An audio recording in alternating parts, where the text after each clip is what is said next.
Got hiding in them buildings, that's a tough spot. Oh, Rollin 30s. My granny told me to get a job, I took the fast route. Young niggas jumped inside the streets and took the cash route. Hey, where beef for Avalon, beef for us? Period. Period. That's the A-Trade say. Where beef with the A's, period. And we just inherited this trader beef. When I walk through, it's nice shit rolling. Ay, DNA Crip, ay, blowing my side, it's poking. Rap news, street politics, the best hood channel on YouTube, and we back on the west side of South Central about to speak on the hood that's controlling one of the largest territories in the city, West Side Harlem 30s, DNA Crip. Now, Harlem is a hood that goes by many different names and has kind of played many different roles in the city over the years, but they've controlled this same area between Crenshaw and Normandy and Jefferson and King since the early 70s. But this area has been heating up with the gunplay, with 5 people being shot in a 7-day span this month alone. It was a triple shooting at a bus stop on King and a double shooting on Western and Exposition, where one dude ended up losing his life in this situation. But the 30 section has always been active. Now, some people may refer to them as the Harlems or OHC, Original Harlem Crip, the Rollin 30s, or the Dirt Gang.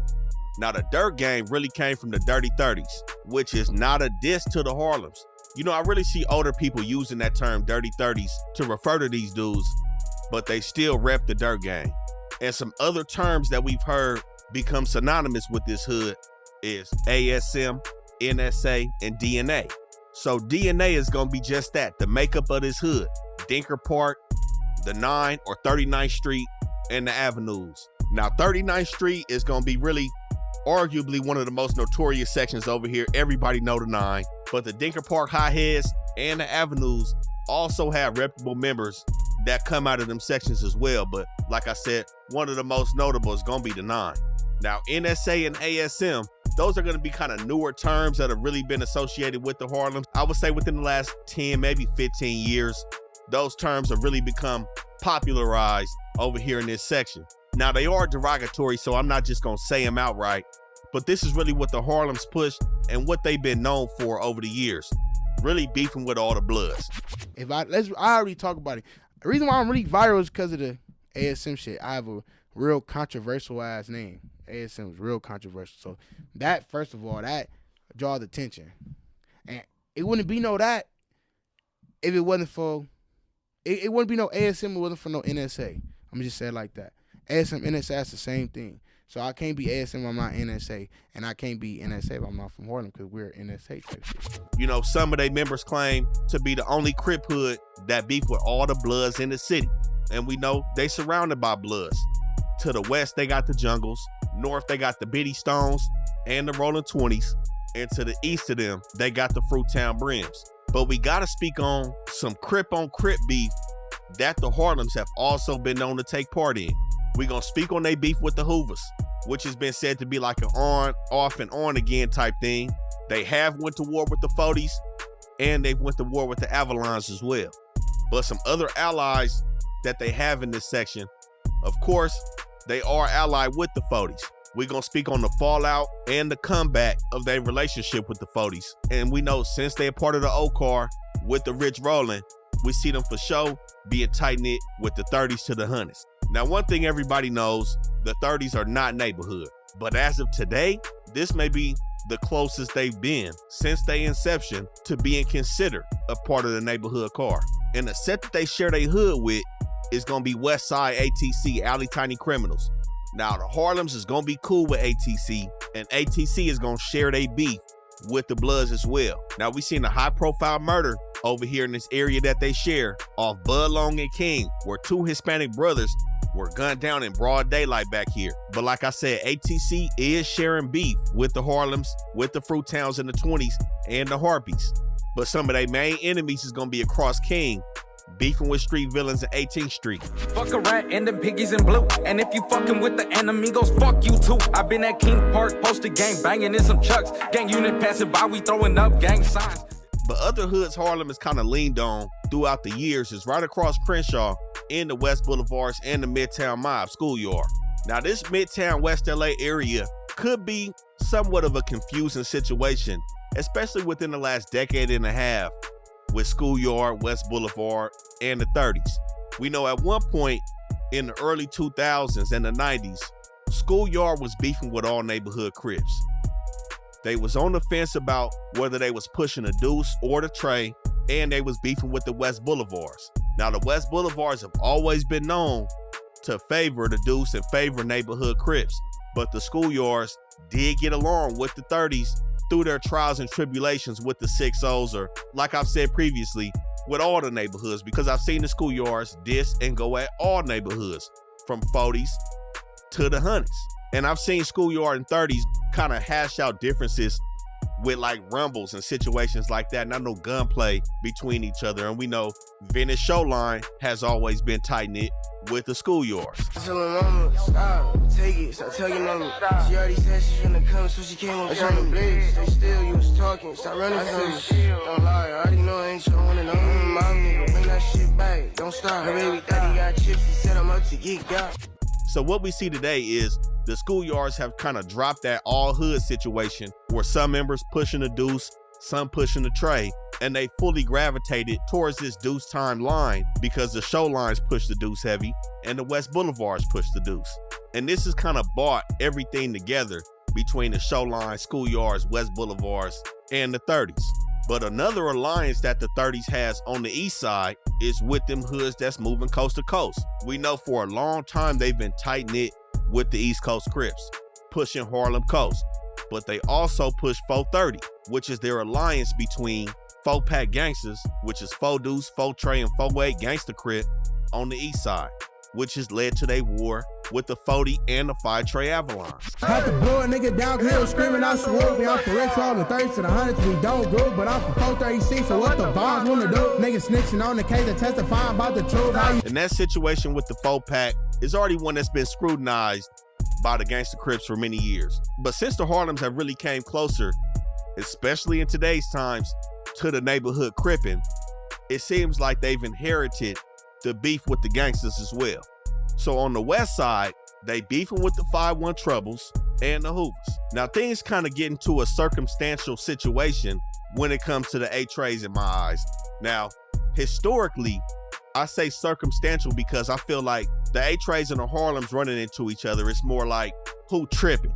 But as we see recently, there has been situations with the 8 Trays and the 4-packs and the Avalon. So we see Matt North on Munchie B channel doing his interview, and that was a dope interview, by the way, man. Y'all make sure y'all go to Munchie B channel, check out his interview with Matt North. But we see Matt North address a situation that he vented about with the 4-pack, basically saying the 4-pack should just turn coast and take the Gangsta Crip off their name because they aren't traditional GCs and they beefing with the Avalons.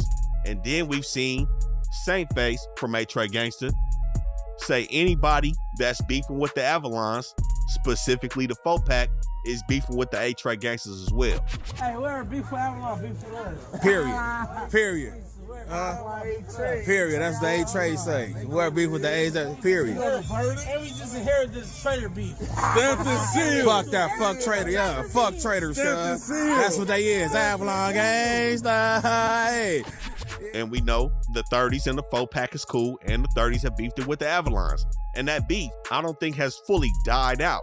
Now, the 40 Avalons is closer to the 30s because they right down King. And we know the 5 Trays are closer to South Park, main spot 51st. But that is one Crip on Crip beef that the 30s do have. But the situation with the Hoovers, we've seen kind of go up over the years. Now, there's some accounts saying that the Hoovers been beefing with the 30s since 85. Since around the break-off that happened between the neighborhoods and the gangsters, with people getting tighter with the 60s and others being tight with 8 Tray. Now we know the Hoovers gravitated toward the Gangsta Crip side with the 8 Trays, and the 30s being Rollin, they were automatically bundled in with the Rollin Coastin', the O's, and the East Coast. But it was alleged that the 30s kind of regained some sort of a relationship with the Hoovers when they fell out with the 40s, which we gonna speak on. But it said at that time, there was a situation, and I don't know exactly how true this is. I'm not too familiar with this term, but there was a situation that was termed Harlem Halldale Hoover, which was an alliance between the Harlems, the Hoovers, and the 5-1 Troubles, who were on 51st and Halldale. But once the Harlems regained their relationship with the 40s, which was said to have been done at Tookie's funeral in 2006, we see by 2009, they was back in war with the Hoovers. Now we gotta rewind the clock back to June 27, 2009 on 37. Now it said there was a house party that was cracking on 37, of course, in the middle of 30's hood, and the Dirt Gang was in attendance. An 18-year-old named Trayvon Braggs pulls up to the party. Now Braggs is not from Harlem, but his pops is from Harlem. So he feels comfortable in the area, he's chilling. Now, at this time, Braggs bumps into somebody he knows from Harlem that he recognizes when they went to Hamilton, named Grady Montgomery, AKA Infant Bucka T. Now I'm gonna say Bucka T, and I'm gonna refer to this dude as Infant Buck from now on, because Bucka T is a derogatory term used against the Brims. But he said he knew Infant Buck from Hamilton, and they had previously had no problems. And of course, with his dad being from Harlem and Buck being from Harlem, usually you would expect to get a pass, even though you're not gangbanging and you in 30 hood. But we know a lot of times gangbanging does get out of hand. And it seemed like Buck disregarded the past meetings that he's had with Braggs and bangs on him anyways. Braggs said that he don't bang, but Buck accused him of, quote, being extra'd out in they hood. Now it comes out later that Braggs, not necessarily a gang member, but at this time he's been associating with the 9 Deuce and 9-4 Hoovers. And he allegedly had an orange rag on 37th that night. Now he admitted to also previously hanging out with the Biddy Stones, but he said that at this time he was known to associate with the H gang. So when Infant Buck banged on him, he say his daddy from the hood too. And Buck was with an older homie from Harlem who recognized Braggs and said he good, his pops from the hood. But it seemed like Buck wasn't trying to hear that and called Braggs out for the fade. So Braggs laced up and was ready to take his fade, and Infant Buck wanted him to walk down the street. He said he didn't want to walk all the way that far. Let's just get down right here. And this time Infant Buck turns around, gets within about 3 feet of Braggs, and starts letting off on him right there in front of the party. Now Braggs ended up getting hit 7 times in the chest, his heart, his stomach, and his back. But luckily he didn't lose his life in this situation, but he did become paralyzed as a result of this. Now when Braggs was laid up in the hospital, he told police that he had took out an orange rag out his pocket and wrapped it around his fist when he was about to fade. And this is when Infant Buck dissed the Hoovers and tried to take Braggs out for disrespecting his hood on 37. And further in the conversation, he ended up identifying Buck and the older homie who was with Buck as Dirt from 30s as the people that was there when they got down on him over here at the party. Now, it seemed like Braggs was also into some hood hopping. He said he was hanging with Biddy Stones and hanging with the Hoovers as well, pulling out the orange rag. So, you know, I do think it's messed up that the situation came to this, especially because his father is from their hood. Now, I don't know what type of member his father is, but it seems like there was no respect given to Braggs' dad being an older member from the hood, because Infant Buck was not an OG either. So I think it really should have resulted in the fade, but that just shows you where the Harlems and the Hoovers was lying in 2009. Now, since this point, we know, like I said, the Harlems have become even closer with other neighborhood sets. And recently we've seen situations when both of these dudes was outside between ASM Bopster and Treyway. We've seen some dissing back and forth. We've seen the Harlems dissing.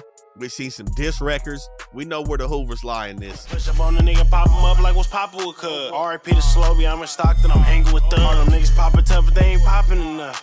Fuck a ASM, bitch, I'm whacking my thumbs. I'm over tough, they ain't poppin' enough. Fuck a ASM, bitch, I'm whacking my thumbs.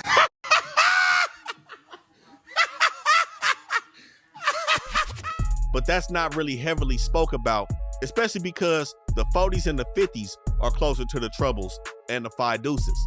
But we've seen the friction become very apparent when Bop went on No Jumper and he didn't do his interview with T-Rail, he did it with Adam. Niggas say we scandalous for the type of shit we do to niggas. All the straps you niggas got, but never ever use a nigga. Niggas gon' expose all you palm, they'll recruit niggas.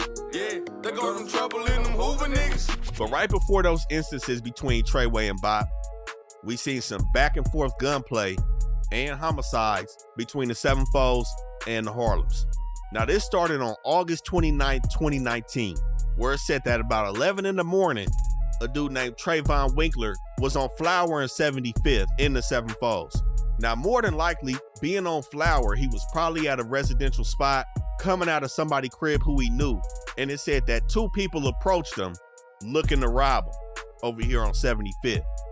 Instead of robbing him, they ended up killing Winkler, who died on the sidewalk due to a gunshot wound in his chest. Now, as you can imagine, this sent the Harlems up. And it said that a few hours after Winkler was killed, they was holding a vigil for him at King Park. Now, in these times, King Park is going to be the main park for these dudes off of Western and 39th. And when the folks got over there, when that vigil was being held, they said they saw a group of dudes from Harlem yelling disses to the Hoovers. You know, really set on the fact that the 7-4 Hoovers was responsible for killing their homie. And it was alleged that BPS did go over to King Park and kick these candles over after the vigil, but the Harlems had their eyes set on getting back at the Hoovers. Now, you know that since this is going down, the hood is hot. Both of these hoods is hot. They know the Harlems was involved, so they patrolling the Harlems heavy, and they know what happened in the Hoovers. They know the H-Gang. They're going to be patrolling the Hoovers. Now, they already be patrolling Fig. Flower is right next to Fig. This area is already heavily patrolled. But on September 3rd, 4 days after this murder, the Harlems are said to be back up at King Park, devising somewhat of a plan. This is where they seen Frank Fisher, Liddell Hurd, and Kevin Green on surveillance moving around the park in a couple different whips. One of the whips they identified as a white Jeep Compass. Now, surveillance video also has the clothes these dudes are wearing as well. And these videos are from the cameras that's up at King Park. And this tape, watch all three of these dudes get up into the Compass and slide off down 39th.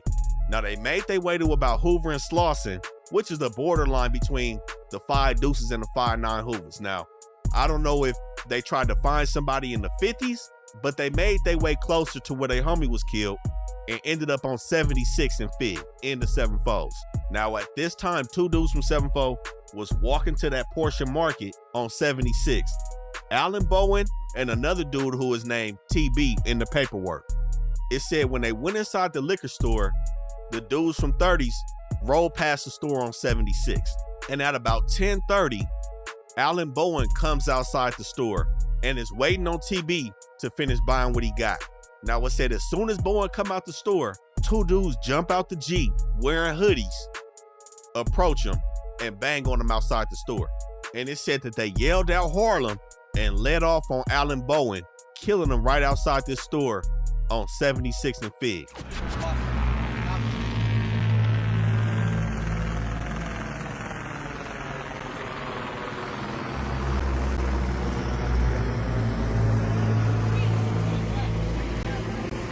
Now, at this time, TB said he ran out the store, yelled out Hoover, but ended up taking off to some of his people's house down the street, where he told them that the Harlems killed Bowen. Now, it said Bowen got hit multiple times in his shoulder that went through his lungs and passed through his spine, another time in his back, and another one in his forearm.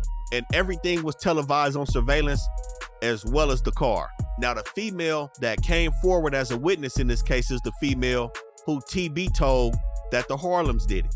She gave police the statements on what was said, and they matched up the type of clothes that them dudes was wearing from the surveillance video at King Park to the surveillance on 76 and Flower. And this is what sold the 30s up in some back and forth murders between these two sections. So, you know, situations like this is still fresh and new. This war is still active, but there's always room for things to be fixed, like we seen between the Harlems and the 40s. Now, the Harlems and the 40s, of course, they've had relationships way before they was even beefing. Now, it said that dudes from Harlems that was living in the 40s actually started the 40s. Now, correct me if I'm wrong, but it said that dudes from 30s also started the 40s in San Diego. Now, y'all can go verify that with Hoodie Hood channel. Shout out to him as well, where he'll have some more backstory on that situation on how his hood started. But those are things that I've heard in regards to the inception of both LA and San Diego 40s. So it was love to begin with between the 30s and the 40s. But there's been accounts of there being friction between these hoods that started in about 96. Now, like I said, they cleaned this beef up in 2006 at Tookie's funeral. So there was about 10 years of beef between these two hoods. Now, one thing that I always remember growing up was the rumbles at the King parades with the 40s. Now, that's something that we all know about, but there has been murders on this side as well. We seen when S-Bone spoke about it on Street TV, rest in peace S-Bone. He said it really started off when the 30s paralyzed Big 4 Extra from 40s. He said he was somewhat new to the hood, and the 30s ended up sitting him down. But I've also heard accounts that Big 4 Extra got set down by his own homies over trying to rob somebody. Now, I'm not sure exactly what transpired with him, but of course, he's still breathing after them shots. But it was also said that the 30s was responsible for killing somebody named Murdoch and Lil Ant Dog from 40s. So this situation is what really kicked off the war between the 40s and the 30s. That again was fixed. So honestly, I'm gonna say anything's possible even after blood is shed. But like I spoke about on the east side, I have seen the Avalons still whacking out the 30s. So there still is Crip on Crip beef with the Harlems. But we know the politics on the east side do get messy because the 8-7s and the 9-7s are also moving coast to coast. They are cool with the 4-pack, East Coast and Harlem, but they beefing with the main streets right now. And they have been for some time. But we know the main streets are cool with them West Side Rollins and the West Side neighborhoods. So I highly doubt that the Harlems are taking part of any of that with the main streets because of the 8-7s and 9-7s, kind of in a similar way that they beef with the Avalons due to their relationship in the 430. But overall, like I said, this area has been heating up with the gunplay. Now, I'm not saying a specific hood that's really putting in work or really shooting people in this area, but for one reason or another, this area is cracking right now. But y'all make sure y'all like, comment, and subscribe, man. Stay tapped in with the channel. It's the best hood channel on YouTube. Rap News Street Politics. We out.